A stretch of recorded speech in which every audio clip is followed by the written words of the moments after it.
What's cracking with you people? I'm Nancy here, and welcome to X-Blades for the Xbox 360, developed by Gaijin Topper Entertainment and Selfie Games. Yes, the very same Gaijin Entertainment responsible for War Thunder. This is an Xbox 360 only title, and this is gonna be the first game on the channel that I have played that I would legitimately consider below average. Some people argue that it was Sonic Adventure 1 and 2, but I'm not one of them.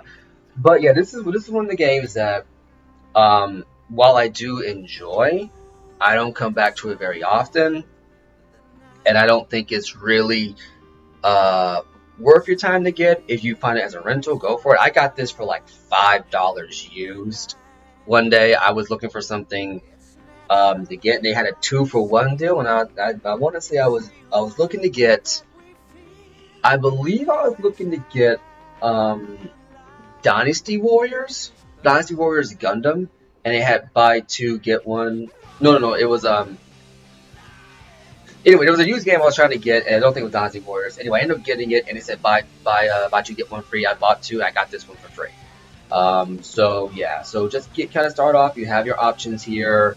Brightness. You do want to up this because the natural brightness of the game is not good. Anyone who knows this game probably noticed that the Let's Play intro video that I usually post before these projects, that that was that looked probably strange to you because the intro by default, when it plays in the opening roll before you start the game up, looks like this.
Yeah, not good.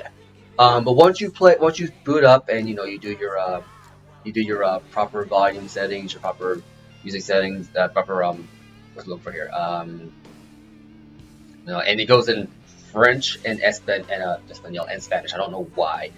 I'll go ahead and put subtitles on because I usually don't put subtitles on for games because I don't think it's really necessary. But for this game, there's so little dialogue and there's so little narrative stuff that what does happen, I do at least want you guys to see, because there is a little bit of stuff going on here and there.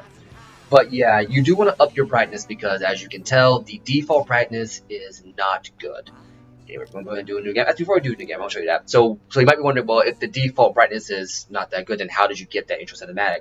Because the intro cinematic does not play again once we start a new game.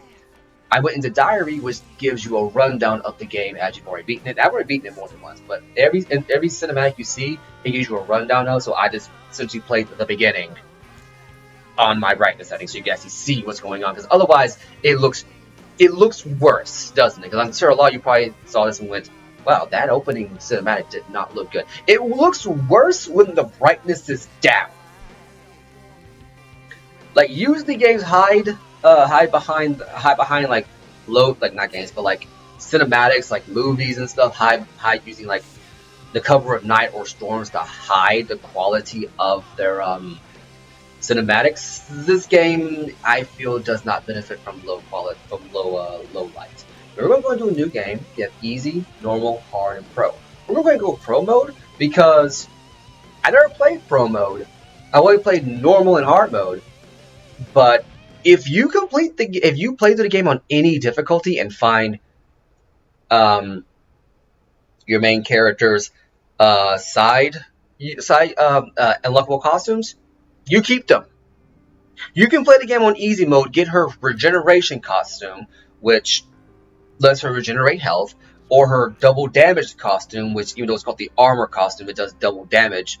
If you get either one of these, you keep them. And yes, know your eyes do not deceive you. She actually gains more clothes as her alternate costume. So if you want some TNA, equip nothing. As I've not played pro mode, in this game actually can get pretty challenging, even on hard mode. We're going to go ahead and do this on. We're going to do the regeneration costume. So yeah.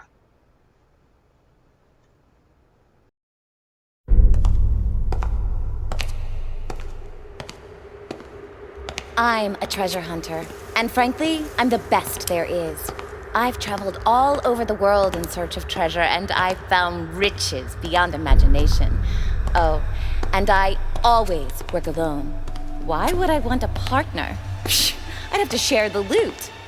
About a year ago, I found a map of some ruins in a crumpled old book. Another empty city run down by the passage of time. But, according to legend, hidden in the ruins was an artifact of incredible power. Centuries ago, a powerful god infused the object with all his might. The book didn't say why he did that, but I think it was because either he had grown tired and wanted to rest, or he was trying to hide his abilities from someone. No matter what the reason, I'm here for the artifact. If the legend is true, then finding this relic would be a prize beyond imagination. If it's an ancient piece of junk, well, I can always sell it for a hefty price.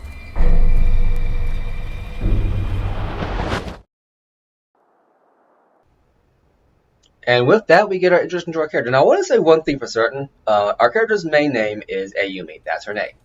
And I want to give you this right now. Well, before we get to that, so get into some basic equipment. You have your X for attack, and despite this being a hack and slash, there is no heavy combos. Just gonna let you know that right now. There's no real incentive to mix up everything. You also have guns, because your laser guns too. It shoots in whatever direction you're facing. You want to try to attack everything you can, even if the hitboxes are a bit wonky, because you want to collect your you want to collect as many souls as you can. I believe they're called souls anyway. So that way you can upgrade your abilities later. And they cleverly hide this stuff in artifacts and background objects and stuff that, what's the word for here? That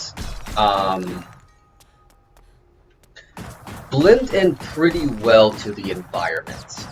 Like, you wouldn't think that you could break some of these stuff, and the hitboxes, as you can see, they're very wonky, so that's why you want to use your guns on them. Even shooting at this kind of hard, so you gotta really make sure your aim's on point. But you want to break as many many objects as you can, so that you can get as much upgrade points as you can. Um, yes, I know, beginning question, yada yada yada yada yada. So yeah, I'm just gonna move around. X is your basic attack. Right trigger is your shoot button. I do not believe that there is a block. A is your jump. You press A again, you can double jump. I don't believe there's anything down here. No, there's not. Ayumi's double jump is one of those very finicky jumps, and also you also have a dash forward. You have to double tap forward on the thumbstick and then press A. So you can very easily end up um, dashing off a cliff when you want to double jump. Not yeah, when you don't want to jump, or you can very easily jump when you want to dash. So it can be finicky. And the way her double jump works is that you have to be at the height of your jump before you can jump. Before you can double jump again. If you start falling for whatever reason, you lose the ability to double jump. So yeah, just keep that in mind. There, okay. So yeah, yeah. So I want to at least give X Blaze its props before I stop tearing it down, because the problems with X Blaze are basically this. It's a game that has ambition. I'll give it that. Like, yeah, you take one look at the main character, like, oh yeah, we know why this game was made. It's a lot like the Hades problem. If anybody knows what Hades is. Hades, again, it came out on Steam. It's rather infamous for having a very, very, very well endowed robot with some very thick thighs. And I believe an interview with the developer said that the reason why he did it like that was because it wouldn't have gotten any attention otherwise. And having played that game, mechanically speaking, it's actually a pretty solid horror game. Like, legitimately speaking, it's a very solid horror game. Kind of in the vein of Resident Evil. It's very good at that, and I was legitimately surprised. I had like legitimate jump scares in there, probably elevated by the fact that you're staring at some TNA the whole time. That is probably distracting you. So when you do get jump scared, oh boy, it's effective. But the one thing about X Blaze is that it has a very good yes, I know this will we'll get to that in a second. It has a very good sense of what it wants to tell in terms of a story that I feel it doesn't deliver on. As a matter of fact, I feel like they designed Ayumi to get people to play the game, get some notoriety, because I believe this was Gaijin's first game. I want to say this was Gaijin Entertainment's first game. Also, you might notice there I just picked up a silver icon. That's like guaranteed points. Another one. You'll see it again if you go through the replay or in a second. They do have this kind of littered about. But I feel like they want to tell this kind of Indiana Jones-esque Lara Croft thing. Well, I won't say that. I think they want to tell a mix between Tomb Raider and Devil May Cry by having Ayumi have Gunblaze and have this sexy aesthetic with this enticing look, but they also want to tell at least a very mystical story. Anyway, let's go ahead and check our skills out before we get that. We're going to buy Earthquake. We have to buy certain skills before we unlock others. Now, and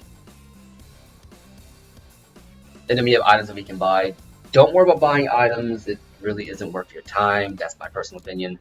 Some of these skills are worth using, some of them are not. Don't worry about getting Sparkling Sword. We'll just leave that where it is. So, we got Earthquake and Earthquake menu. Oh, then we got equipment. So what you want to do is you want to hit A to bind, and what you do is you'll select a slot. You have your top two slots are your Y and B button. Your bottom two slots are your two bumpers. We're going to put Earthquake on B, and then go from there. So, as Ayumi attacks, what she'll do is she'll gather this thing called Rage. Now we just built a Rage Crystal there, so now we have instant access to Rage. Your Rage is your magic. Don't know why they call it Rage, but they do. And you can actually charge it anytime. That's actually the upside to this. You don't have to find magic crystals if you don't want to. Your Rage builds as you do damage to enemies. Shooting your gun blades works. Attacking them works. Or you can stand still, hold down the button, and when your Rage hits the minimum requirement to activate it, it will activate on its own. So that's something you can do. I think we came from that way, so I think we can go this way here.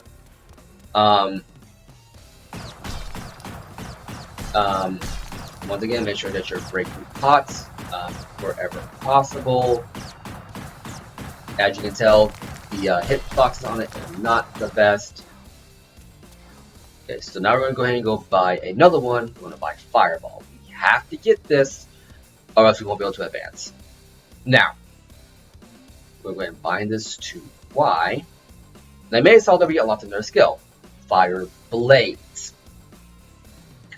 On top of having elemental abilities, you also have blade abilities, and as you probably saw, there are bullets, which is your shooting abilities. You have abilities that can enhance your basic attacks on all fronts, but you have to buy them, which is where the difficulty setting comes in.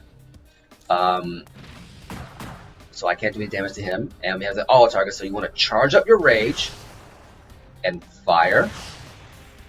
Luckily, I believe the elemental attacks goes through objects. Just keep holding down the charge. The souls, I believe what they're called, they will automatically attract you. You don't have to worry about having to go out of your way to get them. So long as they are in the area, you'll grab them immediately. So there's no need to worry about going out of your way. This comes in very good, and this comes in handy later.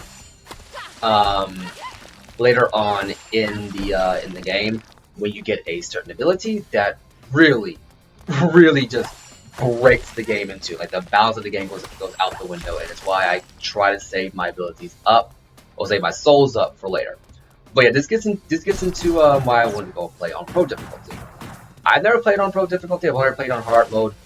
What happens on pro difficulty? What happens on the difficulty modes is that as you complete stages, because yes, this is a stage-by-stage game. Believe it or not, it's not an open world or linear affair. I believe we're actually coming up to the end of the stage now. We'll take a look around, make sure I haven't missed anything. Be as thorough as you can. Be as thorough as you can. Okay, I don't see anything. A lot of stuff is very easy to blend into. I don't think anything is on a pedestal. So we can kind of drop down here. Drop down here. And I believe that's the end of the stage right there. This stage, the stage doesn't end until you find something valuable. Ayumi does have a lunge. I believe if you tap the direction and hit X, you will lunge. We'll pick it up in a second. Because I want to make sure I get everything that I can here. So, sometimes these breakable objects will have things like this in them, which gives a default 3 souls. And then it'll have things like this in here, parts of medallions. Silver medallions improve your shooting skill. We won't get into that until we get all 3 of them. But the level is now complete. We'll go through this and get our results screen.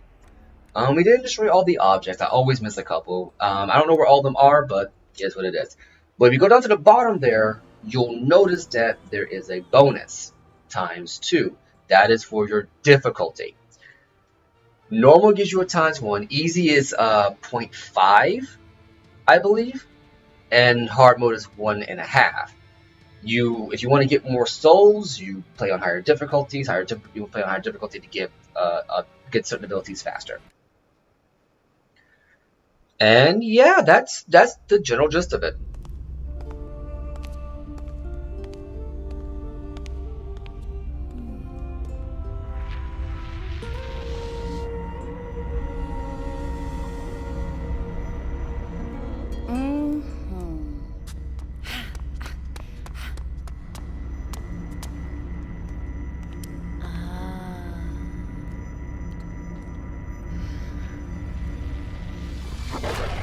Stop! No one can touch the artifact.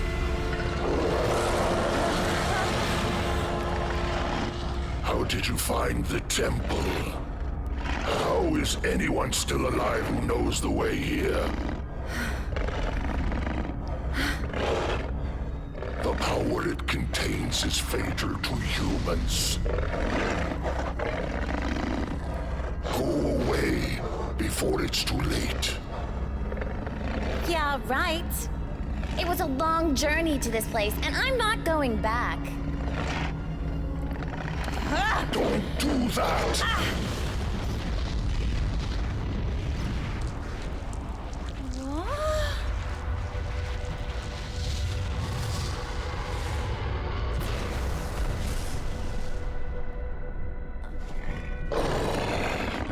Now I must kill you.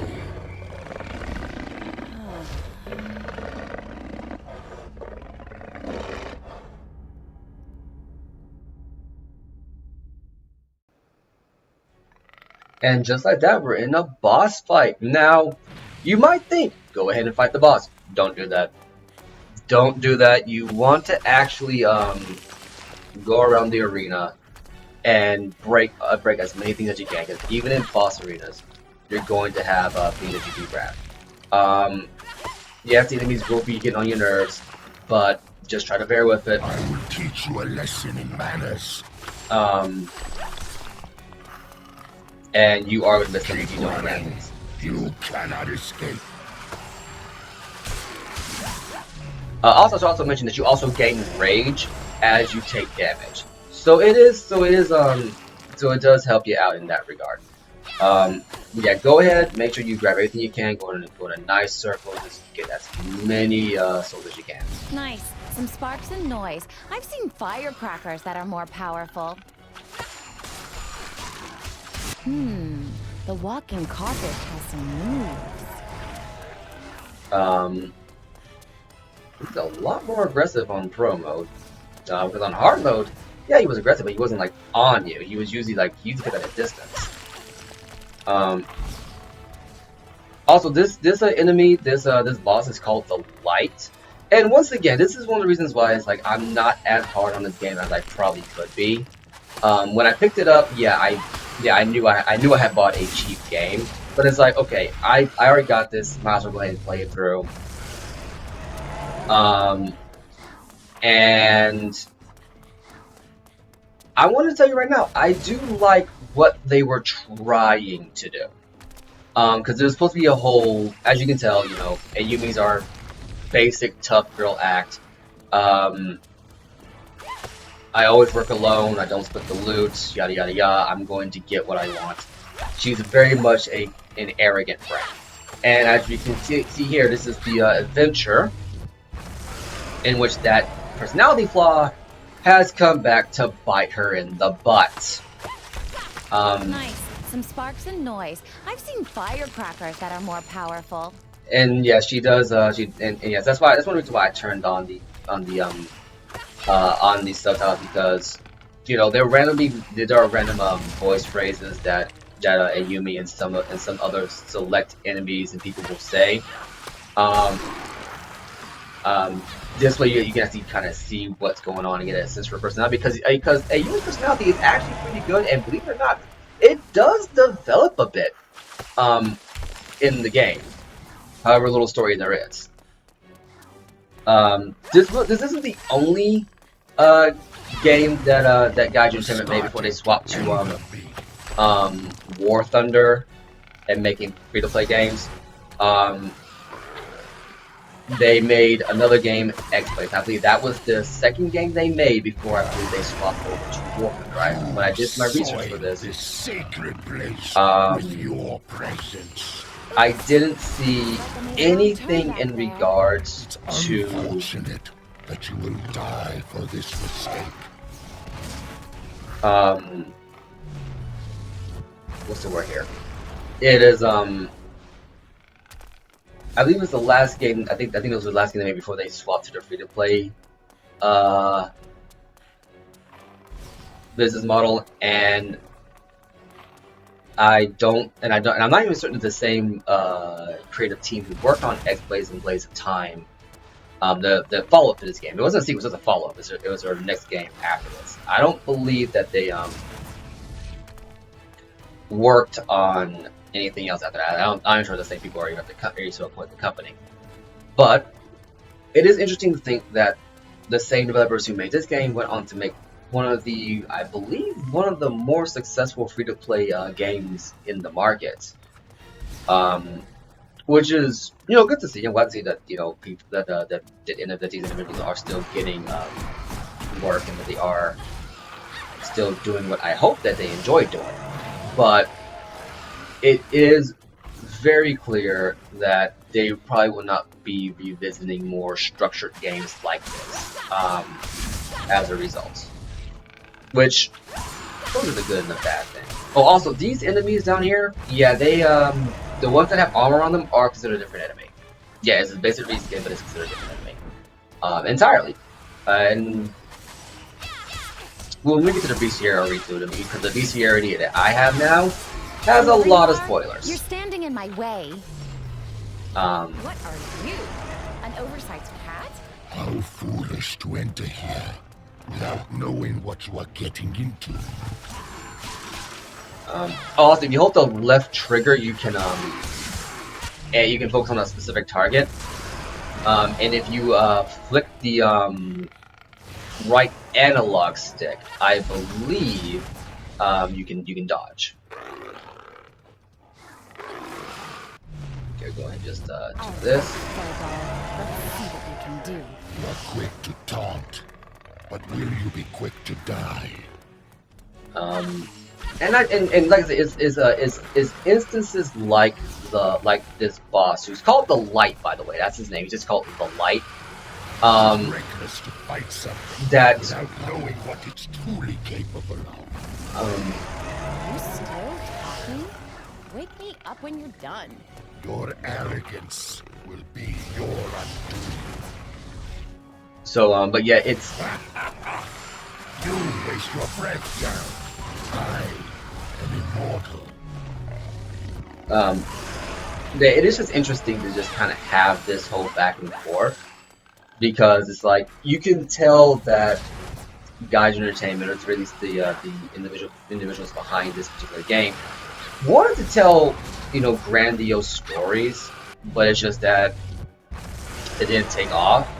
And it's one of the things that I do worry about in this. There you are. You're standing in my way. One of the things I do worry about with regards to the new direction that gaming is going, with regards to the free-to-play models and the games as a service model, that we will end up losing. Wow, for a giant lion, you'd think you would be better at this. My ear.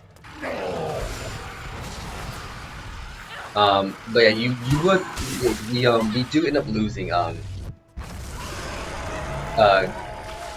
experiences like this. Yes, it might not be a good game. It might even be considered one of the more forgettable games ever made. But having something different to kind of see where the ideas could go is better than having nothing.